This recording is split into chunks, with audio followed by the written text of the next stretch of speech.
yéen artistes yi nga xam ne yéen a nekk Sénégal ndaw ñi mere nañ leen de li ngeen def métti na leen trop parce que li xew ci réew mi gisaguñ seen réaction niñ ko war a gisee. rappeurs yi ñoo tane woon waykat yi waaye léegi rappeurs yi moom comme ay xari yar boo dee xool bu ñu classante da nga naan ñii moom dañoo am fit ñii moom ñu ëpp fit ci Sénégal saaga ndey di jolli xëppante bi ngaañante bi di jolli mais bu réew mi amee problème dañ naan nemm maaral léegi. waykat yi moom dañu mel ne ñoom dëkkuñu Sénégal te ñoom buñ amee xaalis jeunes yi la parce que buñ dugalee seeni vidéo ci plateforme yi xale yi ñoo koy seetaan ngir ñu mën cee gañe xaalis.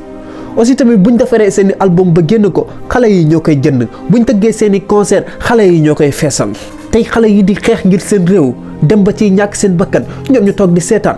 non dañ waxante dëgg bu jotee dañ koy wax damal li ñoom Sénégal ñoru leen seen bopp leen ñor ak seen poos. fan yi maa ngi dégg benn artiste ñu naan dafay tëgg France yow ana say conseil yow Sénégal nekk ci guuta nga naan da ngay tëgg ci France ci ay caaxaan te moom bokk na ci ñi nga xam ne jeunes yi moom lañ gën a topp moom moo waroon a njëkk a wane li nga xam ne mooy réaction delloo njukkal ñi nga xam ne mooy jeunes yi parce que lépp lu mu am tey fépp fu mu àgg tey xale yi la. yéen sax bu ngeen génne wut son xanaa sax ngir bind ay texte dugal ko seen plateforme yi ngir naqarlu li nga xam ne moo xew Sénégal mais def leen ko da ngeen muqaaral fi ngeen toog bu ko defee affaire yi bu jàllee jàmm ñëwaat ngeen tëggaat seen concert di ñu rey ak seen baat yi naqare yi bu ko defee ñun nag ñu dem fa mel ne ay weñ di fa labaj yi boole ci di jooy nag